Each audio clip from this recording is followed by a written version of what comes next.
Temperatures closer to 90 degrees on our 7-day forecast. This is the player in our weather forecast for the next several days. It is a stalled out front that is just going to waver east and west and will provide a focus for some showers and thunderstorms to develop every day. Out there this afternoon, there's minimal threat for severe weather. Tomorrow afternoon, we'll be watching for the possibility of isolated strong to severe storms to develop in the afternoon and evening. Tonight, not looking for much in the way of rain. As we push this map forward, you're going to see a couple of showers around and maybe even carrying through the overnight. Tomorrow morning, our temperatures are in the mid to upper 60s, so a little bit warmer. By lunchtime, we're approaching 80 degrees, and in the afternoon, we're going to start to see showers and thunderstorms developing in the mountains and then pushing down off of the mountains into the triad. Our temperatures will likely top out in the low 80s for most communities, and any of the rain that does develop tomorrow could carry you through your dinner hour and even into the late night hours. Right now, Storm Prediction Center does not have us at a marginal risk for severe weather. That may change tomorrow, so we'll keep you up to date on that. I do think there's a potential for at least an isolated strong to severe storm. Could have some winds, but really flash flooding and a lot of lightning would be something that we would see from any storms that do develop. Our high tomorrow afternoon, a little bit cooler than today at 83. The clouds will build late afternoon, and those rain chances at about 70%. Foothills. Rain chances also going up in the afternoon.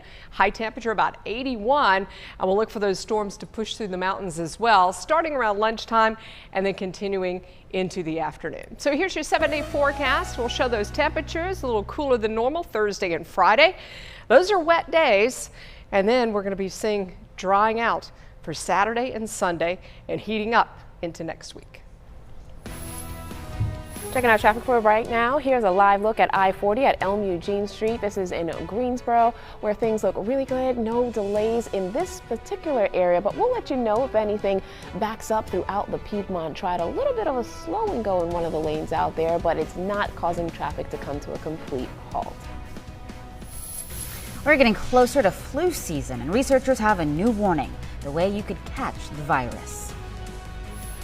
I'm Sally Kidd in Washington with another big night for Democrats at their all-virtual convention. A look at what to expect coming up.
A new study indicates that dust particles may be able to carry and spread the flu and perhaps even other viruses. University of California, Davis researchers reported the results Tuesday in the journal Nature Communications. Studies using guinea pigs showed the animals could infect one another through virus painted onto their fur.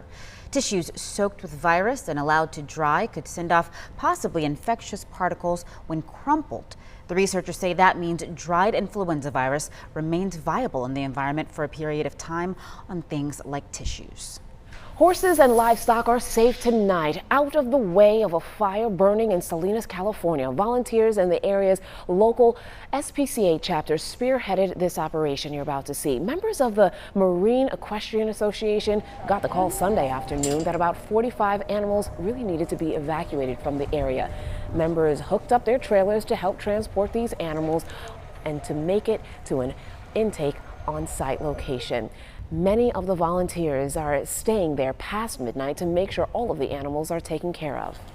This is absolutely what we're here for. We're here for the public and public access, but really in times of emergencies, we are here to support the community, and all of our members have come through and just really dedicated many hours to make sure that these animals were safe and had a safe place to go. The Marina Equestrian Association says the animals can stay as long as they need. Coming up, flooding counties with requests for absentee ballots. What experts say you need to do ahead of Election Day. Well, today was definitely a good day to get outdoors. Tomorrow, if you're planning to do some exercising, maybe just go to the park, you're going to want to plan a little bit more because storms will be on the radar, especially late in the day. Hopefully you're enjoying the sunshine out there right now.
You're watching WXII 12 News.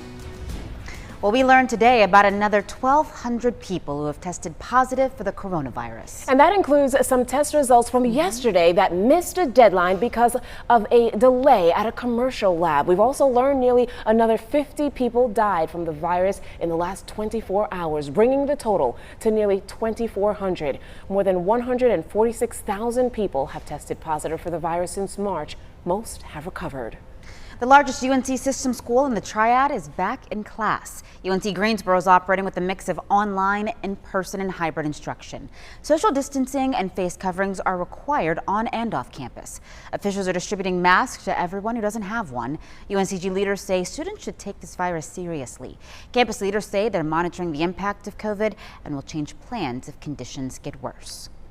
A college cheerleader is warning her fellow students about the side effects from COVID-19. Months after being diagnosed with the virus, Lacey Mathis says she still can't smell or taste. She lives in Sanford, North Carolina, and goes to the College of William and Mary. She believes she caught the virus while cheering at a basketball tournament. She's gotten past the worst of it, but after months in bed, she is still working to regain her strength and suffers lingering effects of the virus. Along with all the pain and everything, there were just a lot of nightmares and, replaying all these awful things over and over in your head. It was terrifying. And that's definitely still affected me. Mathis says she wants to warn other students to take the virus seriously and take precautions. It is day 2 of the virtual Democratic National Convention, and tonight will feature some of the biggest names in the party, along with a slew of rising stars delivering the keynote address. Well, Sally Kidd is live in Washington with a preview. So, Sally, what can we expect tonight?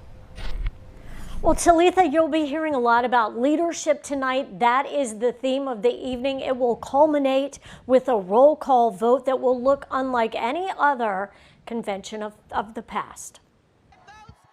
The roll call vote is, of course, one of the highlights of a political convention, with state delegations taking their turns announcing their support amid a party atmosphere. Tonight, delegates will still officially cast their votes for Joe Biden to be the party nominee, but this will now be done virtually from across America because of the pandemic.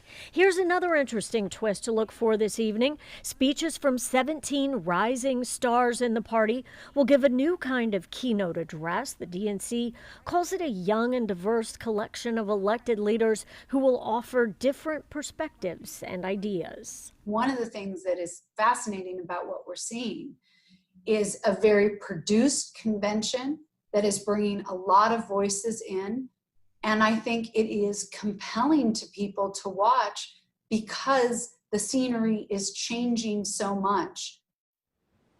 Well, the headliner of the evening will be Dr. Jill Biden. We expect the former second lady to talk in very personal terms about the Joe Biden she knows and to make the case for why he should be president. We will also hear from former presidents Jimmy Carter, Bill Clinton, as well as former Secretary of State John Kerry. Talitha.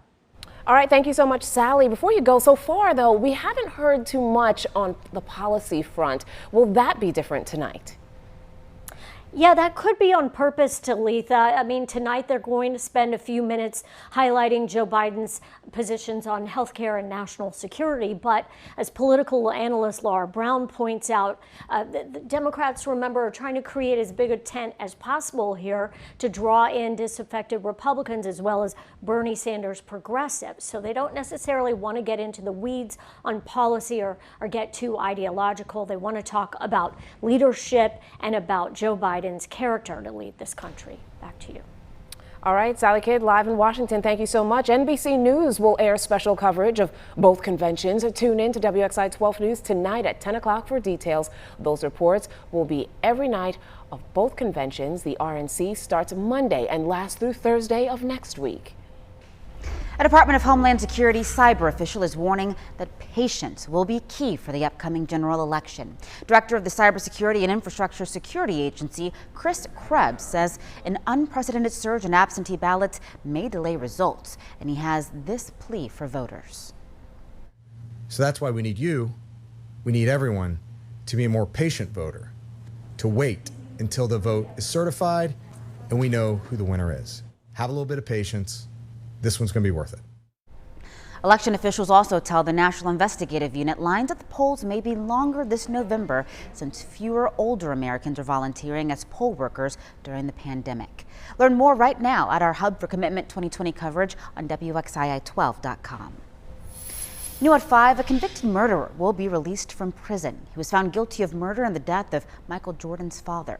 Larry Dimery was granted parole today. He'll be released on August 6th of 2023. He was sentenced to life back in 1996, 3 years after Jordan's father was shot and killed in his car in North Carolina. His body was found 11 days later in South Carolina. Dimery will have to complete an educational program designed to help prepare him to return to society. Michael Jordan had a close relationship with his father, and many believe the loss of his dad was the reason for Jordan's early retirement. Happening now in Mocksville, we are waiting to learn more information about a devastating crash that you see here on your screen. The top of the car actually caved in and debris scattered along Pine Ridge Road rather. Officials in Davie County tell us that first responders were called in around 1:30 and that multiple people were hurt. We'll bring you more information as soon as we learn more details. Happening now in Winston-Salem, the Forsyth County Sheriff's Office is sending its condolences to the family of a juvenile killed in a chase. Charges are pending now for the driver. We're told another juvenile was behind the wheel going over 80 miles per hour when they crashed into a utility pole at the intersection right here at Patterson Avenue and Liberty Street early this morning. Winston-Salem police say Forsyth County deputies tried to pull over the vehicle for driving erratically and without a license plate. 3 other people inside the car were hurt, including an 18-year-old, a 21-year-old, and another juvenile. A stolen gun was recovered, and the 21-year-old is now facing charges. Taking a live look outside at the commute, here's I-40 near Patton Avenue in Greensboro. A bit of a slowdown here, but we're not getting any reports of a crash or anything. We'll try to find out what's going on, let you know coming up. Stick around, still ahead, a water shortage on top of heavy flooding. How much longer a community in Virginia may have to remain under restrictions. Plus,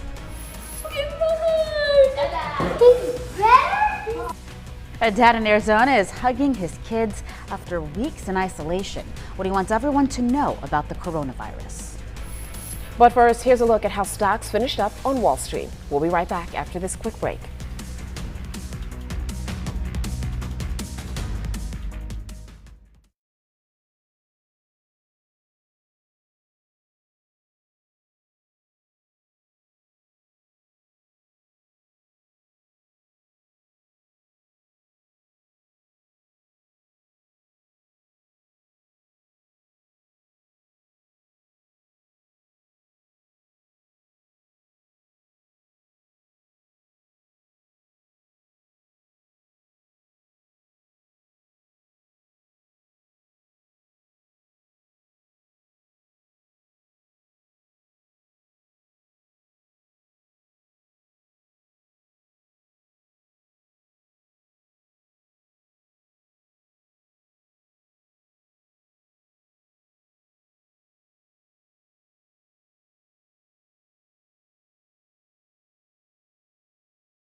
WXII 12 News is always available on the free WXII 12 app. Stay connected to Talitha Vickers on her Facebook page.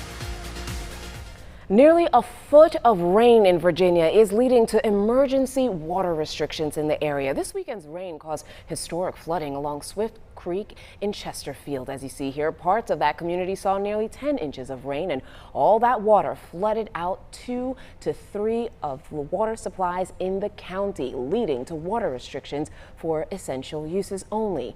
It also caused a dock to float downstream. I don't know. We're trying to decide now if it's easier to put it on a trailer or either just get a bunch of paddles and kind of float it back down there once the water comes down, you know? Look at all the stuff that's moved and everything. Yeah, the power of water, it's real. Yeah, it's so intense. Again, it flooded out 2 of the 3 water supplies in the county. County leaders stress that the drinking water is safe and the remaining water supply can sustain the entire county. For now, if residents do conserve water, they are working to repair the water pump in order to lift restrictions, which could take another day or 2. It's a pretty rare story. Lifeguards are explaining what happened when they encountered a shark and lived to tell about it. People at Newport Beach in California were told to get out the water Friday. A thresher shark swam into shallow water near the pier, and check that out. Lifeguards grabbed the 6-foot shark by the tail, pulling it out of the water. The shark had apparently been injured and wound up having to be euthanized. A second shark was captured and taken out to sea. Still ahead, ignoring warnings until it's too late. One man shares how he's doing weeks in isolation after isolation from his family. Well, that would definitely be tough. You know, out there today in the mountains, it's gorgeous, isn't it? Blue skies, few patchy clouds, low humidity for August. That is all about to change as storms are back in the forecast.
Arizona man is warning others to take the COVID-19 virus seriously. He says he ignored warnings, thinking it was all just a political battle. Miguel Marquez has sat down with him and his wife now to find out now what it's like after being in isolation.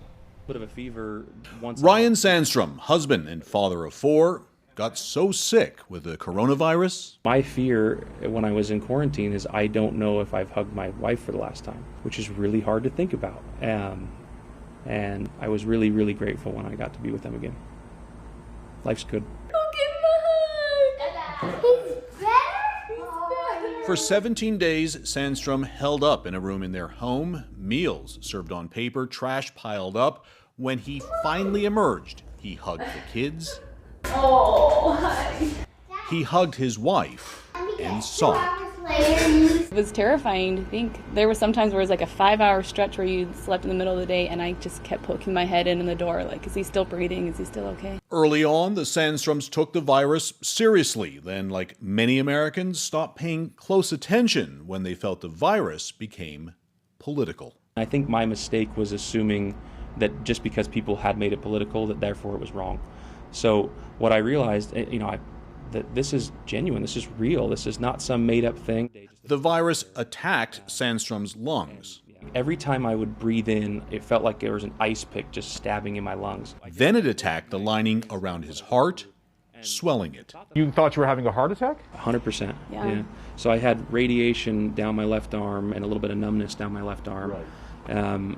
And chest pain. Sandstrom, only 36 years old and healthy, no underlying conditions. He still has lingering health effects from the virus he thinks he gave to his wife, but she suffered only mild symptoms. Why do you think you got so sick? That is the million-dollar question. Cases like Ryan's, still a mystery. But yeah, we're seeing it in young, healthy patients, and it's setting it off, and we're not sure why. Prevention's the best way to treat this. The best way to not worry about it is to not get it.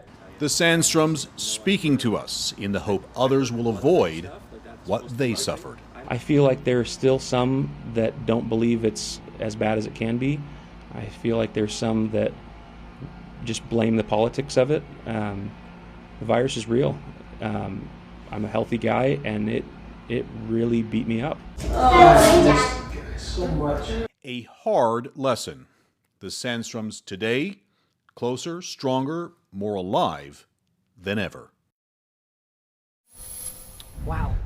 Well, New York Governor Andrew Cuomo is writing a new book, American Crisis Leadership Lessons from the COVID-19 Pandemic. It's going to hit bookstore shelves on October 13th. It will also be available in ebook and audio formats. It will mainly be about Andrew Cuomo's decision-making and response to the COVID-19 pandemic. New York went from being a hotspot for COVID-19 infections to having one of the lowest rates of infection in the United States. The USDA is giving emergency approval to a new COVID-19 saliva test. It's already being used in the NBA. It's called Saliva Direct, a test to detect if you're actively infected with COVID-19. Doctors say it is faster, safer, and more comfortable to get a sample. Researchers expect labs to charge about $10 per sample, and results could come in less than 3 hours. The FDA has authorized 4 other COVID tests which use saliva samples. And turning now to your forecast, man, it started out pretty nice out there, but man, this humidity has moved in pretty quickly. Let's check in now with Chief Meteorologist Lainey Pope for how the rest of your day is shaping up. Lainey. Yeah, in a few spots late this afternoon and this evening, we do have enough moisture to squeeze out some showers. We've got a little bit of rain right now coming down off the mountains into the foothills. Winston-Salem been quiet today. Less humidity, started off that way, pretty nice, mostly sunny skies. It will be back, folks, and yes, so will the storms. Right now in Winston-Salem, we've got 84 degrees. It's 85 in Greensboro, so pretty close to normal. 85 in Yanceyville, 85 in Reedsville. A little bit cooler up into the mountains where you've got 73 in Gale Axe and 71 in Hillsville. If you're hoping to get outdoors tomorrow, or maybe walk the dog, maybe take kids out, we have only a very small chance of rain early in the day. So maybe morning and midday are going to be the best times. Also won't be quite as hot then. By afternoon, temperatures are in the low 80s, and we're looking for those clouds to start to build. Showers and thunderstorms will develop, and there is a chance that we could have more isolated flash flooding out there. And with a stalled front overhead, that means we'll not only have a storm chance tomorrow, but we're going to have a storm chance on Thursday and Friday as well. Also going to bring you up to date on the tropics with some tropical development that we're keeping a close eye on. There is our stationary front. You can see just a few showers developing off the mountains. Otherwise, most of the clouds and rain are staying south and east of that. Not real concerned about any severe weather tonight. Also going to be seeing a risk tomorrow, kind of on the low end, at least for now. It's possible the Storm Prediction Center could upgrade us into that marginal risk early tomorrow morning, getting an idea of how the atmosphere is setting up and where exactly that front will be, because it will sort of waver west and east over the next couple of days. So we've got showers right now, heavier rain south of Stewart. We also have some rain there south and west of Mount Airy. So most of this will fade away over the next couple of hours. Overnight, there's a slight chance we'll see a shower. Tomorrow morning, we're waking up to temperatures that are warmer than what we've seen the last few mornings. So we've got 66 in the Triad. 20% chance for a shower. Temps will also be in the mid-60s in the foothills, and in the mountains tomorrow morning, maybe not 50s, but low 60s with a light wind out there and mostly cloudy skies. Our planner for tomorrow does bring in the best rain chances in the Triad. Afternoon, evening especially, that's when our highest chance is, between about 5 p.m. and about 8 p.m. For the foothills, we're looking at afternoon storms developing that may carry to about 6, 7 o'clock tomorrow. For the mountains, the showers and storms will start to kind of get brewing by noon, and then in the afternoon, you'll see those showers and storms really across the mountains between about 2 and 4 p.m. Then they'll come down off the mountains into the Triad. So if you look at Wednesday here, this is early tomorrow morning, not totally rain-free, but definitely not as active as the radar will be tomorrow afternoon. Heading into Thursday, we're going to wake up with some clouds. Also getting a cooler northeast flow in here on Thursday. So that's going to keep the temperatures down some. In fact, we may not make it to 80 degrees on Thursday, but we'll also have some wet weather in our forecast. So this front is stalled out. This one doesn't have a lot of punch with it. So our weather story this week is going to be the same old thing. It looks like starting Wednesday, Thursday into Friday. So you'll see the map here for Wednesday with activity all across the area. Thursday, also kind of a wet day in our region. Friday looks wet as well. And as far as we're going, we have had plenty of rain, so no issues with drought in our neck of the woods. That is farther to our west and southwest. Here's our 7-day forecast. Rain chances again are highest tomorrow and Thursday, going up again on Friday, and then right now trying to dry out for the weekend. Coming up, a woman on a mission to save a stranger's house. The postal worker who volunteers her time shares a message of hope. Students getting ready to move out after just arriving at UNC's flagship school. All this as their classmates on the other campuses meet face-to-face for the first time in months. Plus, a new school is reporting a cluster of cases tied to students living off campus. And the Postmaster General, who had protesters gather outside of his home in Greensboro this weekend, is changing course on policies at the post office when he says he'll bring those policies back when we return.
checking out traffic for you right now. Let's take you on out to Salem Parkway near South Hawthorne Road and Peters Creek Parkway in Winston-Salem. This is a live look if you're heading in this direction. Smooth sailing out there right now. Amazon is planning to add more jobs in this country. The company is expanding office space in Dallas, Detroit, Denver, New York City, Phoenix, and San Diego. It's part of a $1.4 billion investment to add more than 900,000 square feet of office space. The new jobs include cloud infrastructure architects, software engineers, data scientists, product managers, and user experience designers. Walmart sales are soaring right now. The company says it's because people are spending their stimulus checks and extra unemployment benefits. Second quarter sales at stores open at least a year are up 9.3% compared to last year. Online sales skyrocketed at 97%. Walmart's grocery business makes up more than half of its sales. All right, get ready because the Girl Scouts are breaking into breakfast foods, or at least breakfast flavors. This one's a good one. Tuesday, the group announced a new cookie flavor to get all of our mouths watering. That right there is the Toast Yay. It is a French toast inspired cookie dipped in icing. Yum. Girl Scouts will be selling their cookies online, but you're going to have to wait. Cookie season officially starts in January.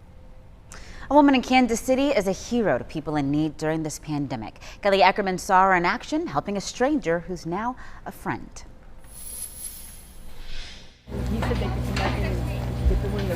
Nicole King is on a mission to help Tina save her house so she'll have a safe place to live. It was actually this little kitten who brought the two together. As a volunteer for Pet Resource Center of Kansas City, Nicole was helping Tina with food for her pets, but quickly realized she also needed help with this. With no electricity or running water, Tina is living out of her truck. So many times it's people in your neighborhood that you pass by every day that maybe just need that hand up and just need that one extra, someone to take notice and reach out and help. Tina has a job but doesn't make enough to repair the house. She hopes to pay it forward someday, but right now is just grateful for Nicole's help. It's just helping each other. We're a community. We need to come together and help each other and not just walk away like we don't care. I took this off your porch. They're starting with the yard, clearing weeds and trash. Nicole contacted local agencies to help replace the roof and get things up to code. It's never a hopeless situation if people are willing to put forth effort and reach out and help somebody else. And and during the times with COVID, everyone just kind of backed off. And this is really when people need to step up and do more and help and reach out. She's glad things are looking up for her new friend. We'll sit out there and have a barbecue. All right, is that cool? Cool, excellent. From WXII 12 News, this is breaking news. We begin at 6 with breaking news. The state's largest university is reporting a cluster of coronavirus cases involving students. Now, according to North Carolina's state safety notice, Wake County officials identified the cluster in an off-campus housing location a couple of blocks away from campus. Several of the individuals who tested positive are students. The university says there are reports that there was a party or large gathering at the location about 2 weeks ago. The university is reporting 41 students tested positive in the last week. Meanwhile, hundreds of UNC Chapel Hill students are moving out. That's right. Classes for undergraduates move online tomorrow because of the growing number of coronavirus cases. As of this afternoon, more than 570 students had requested housing contract cancellations, and roughly 100 of those students moved out by noon. Other students say that they're going to stay on campus until at least Labor Day. On August 10th. Since then, at least 279 students have tested positive, and the university has identified 4 clusters. One student is still waiting for her results, but says she does have symptoms. She's currently in a residence hall for students who may have been exposed. She says her advice to other college students is stay home. I would recommend that if you can, stay home, do online classes. Even if you do your best to socially distance and wear a mask like I did, you can still get it. Students with certain hardships, such as a lack of reliable internet access, can stay on campus. So can international students and student athletes. East Carolina University reported its first cluster last night. A spokesperson says the students who tested positive live in Gateway West and have been off campus in isolation for a few days now. According to the university's dashboard, 29 students tested positive for COVID-19 last week. So far, UNC Chapel Hill is the only campus in the UNC system that has made changes to the fall semester because of the virus. The system's president is leaving it up to each individual university. Peter Hahn says each campus is different and he expects each situation to evolve differently. He says all students will still be required to wear face coverings and social distance. And with that, classes start at North Carolina A&T State University tomorrow. The chancellor says his staff has prepared extensively for this fall. He says that there are plenty of masks for everyone to go around and sanitizing stations will be spread across the entire campus. Well, UNC Greensboro welcomes students back today. There's a mix of online, in-person, and hybrid classes. Leaders are asking people to take this virus seriously, wear a mask, and social distance. The university warns that students who violate any of the standards laid out by leaders could be disciplined or criminally charged. A middle school art teacher had to shut down a virtual class today when someone reportedly started yelling obscenities and making inappropriate gestures. It was a class from Southeast Middle School. A spokesperson for the Winston-Salem-Forsyth County School District says the student who interrupted doesn't attend Southeast, but is a student in the district. District leaders say they're going to follow disciplinary guidelines, and they're also trying to determine how the student was able to access that virtual class. Kernersville police say they received a report about the incident and they are investigating. Well, hundreds of students will return to Forsyth Country Day School tomorrow. Staff has spaced things out inside, but they also added outdoor spaces and classrooms. Teachers and administrators say they're ready for whatever's ahead this school year. If COVID's taught us anything, control the controllables, and we're being reasonable with the information we have, making the best decisions we can with the information we have, and we'll keep doing that on a daily basis. We're ready to do whatever we need to do to be responsible and responsive to what's going on in our world. And as we see things and need to pivot, we'll do exactly that. The head of school says teachers and staff are prepared to move classes online if they need to. Teachers attended virtual learning training over the summer. In Commitment 2020, the Postmaster General is pressing pause on any changes at the U.S. Postal Service until after the November election. Louis DeJoy, who has a home in Greensboro, says that the changes are to, quote, avoid even the appearance of any impact on election mail. He says post office hours will not change.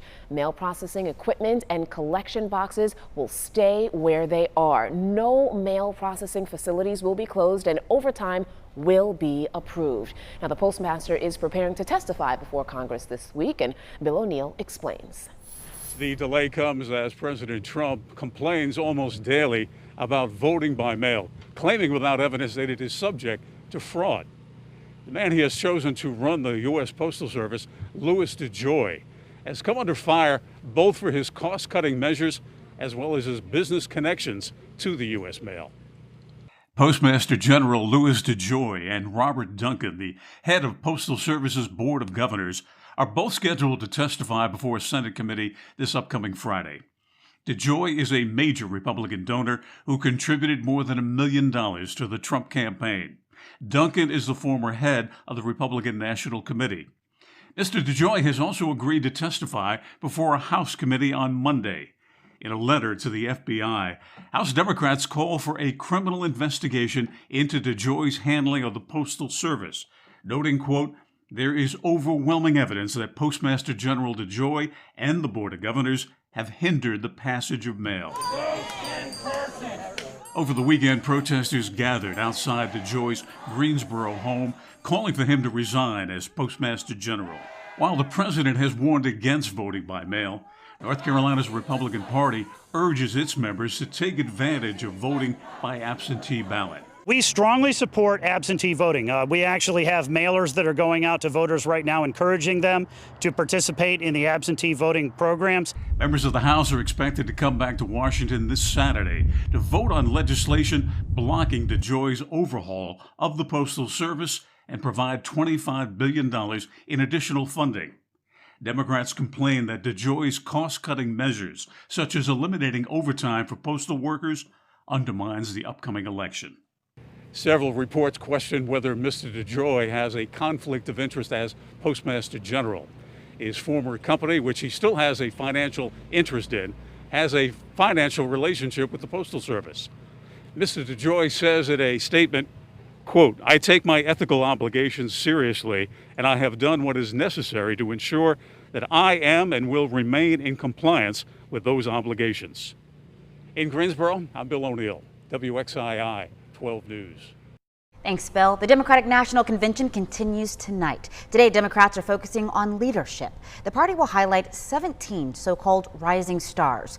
There will also be a roll call vote to formally nominate Joe Biden as the party's presidential candidate. People from each state and territory will appear over video. A longtime Democratic activist in North Carolina, Causey Watkins, will offer a call to action for black women.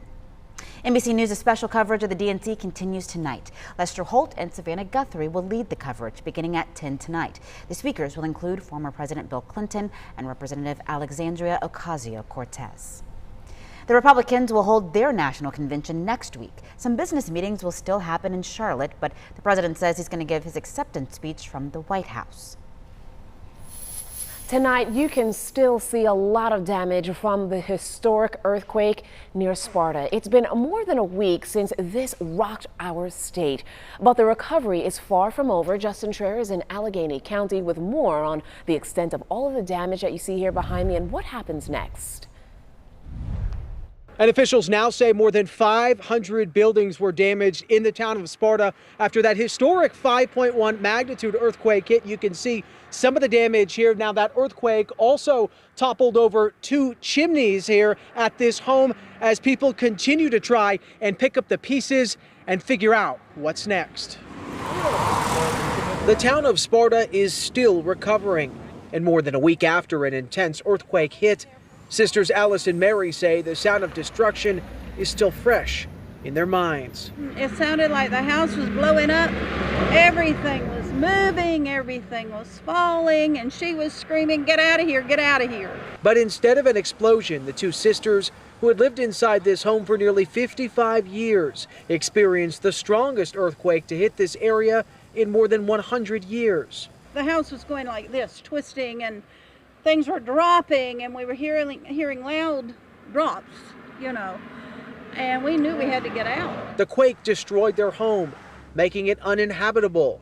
Emergency officials say 10 families have been displaced, and the reports of damage are still coming in. As far as the functioning of the building and everything, nothing was that injured. It just has you concerned when you see cracks in these gigantic rocks. And as geologists and researchers continue to learn more about what happened, these 2 surfaces used to be one continuous surface. And so we've actually, during the quake, you had motion along this break that thrust to this block over that way. The mayor of Sparta is pleading for help. The elderly population here in our community cannot afford to fix their homes because insurance is not going to cover it. Don't forget about Sparta and Allegheny County. As people say, they are counting their blessings tonight and are thankful that no one was killed. It was terrifying to think I might have lost her. And as folks continue to clean up the damage, the sheriff of Allegheny County is asking people if they'd like to volunteer to help with the cleanup to reach out to them. In Allegheny County tonight, Justin Schreier, WXII 12 News. Our hearts to go out to them for sure. Thank you so much, Justin. Tonight, we are learning what caused a bad crash in Mocksville. We are waiting to learn more information. Here's what we do know. This is video from the scene on Pine Ridge Road near Highway 601. A communications operator tells us that multiple injuries were reported in this case. Well, the child died in a crash following a high-speed chase in Forsyth County with Forsyth County deputies. Investigators say another juvenile was in the driver's seat. Investigators say deputies and Winston-Salem police officers tried to stop a vehicle driving erratically and without a license plate. Investigators say that the driver picked up speed on Patterson Avenue going about 80 miles per hour. Within seconds, deputies say the driver lost control of that vehicle and crashed into a utility pole you see here. Paramedics took the young driver and 2 adult passengers to the hospital. A child who was also a passenger died. Officers found a stolen firearm at the scene. Charges are pending against the driver. A push to keep a park access open. Why Surry County commissioners say they're afraid the state could close an access at Pilot Mountain State Park and what the state has to say about it all. Plus, we're talking about little buttons with smiles on them, who you could see wearing these around town. That's next on WXII 12 News. I saw a lot of smiles around town. Yeah, I could tell you were smiling behind your mask because we had sunshine out there today. Very little rain. Now, if you're hoping to get the kids outdoors for a little virtual recess tomorrow, do it early because we do have showers and thunderstorms in the forecast in the afternoon. Taking a look right now at the campus of North Carolina A&T University. Big move-in day tomorrow. What you can expect coming up. Ahead for us, the Postmaster General promises to halt postal cutbacks until after the election. Why Democrats say that's not enough. And will it be safe to vote in person this November? What experts say you should know when we see you on NBC Nightly News.